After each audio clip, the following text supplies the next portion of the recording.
I'm sorry. So before you go to cloud computing, I have a question. I'm a little lost on the earlier you mentioned on the Activision Microsoft deal, right? Yeah, How Microsoft bought yeah, Activision for about $69 billion.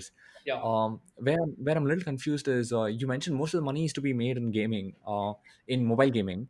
yeah. Um, is Activision a mobile gaming platform, or is that a? Yeah, I think that's an interesting one, right? Because most folks assume that Activision is just a traditional console developer who is just making Call of Duty, but Activision is actually a much more larger business than that. At Activision, ATVI, or so to speak, is essentially comprised of three businesses. One is Activision, which is your traditional Western publisher who makes these games like Call of Duty. The second pillar of their business is a business called Blizzard, which makes a lot of the highly multiplayer games like Diablo, which very recently got released and is doing phenomenally well.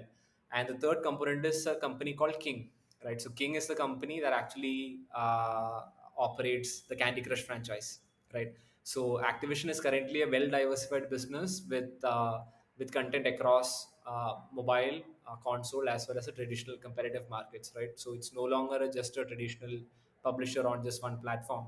And King is no trivial business, even though they're also very similar to Supercell.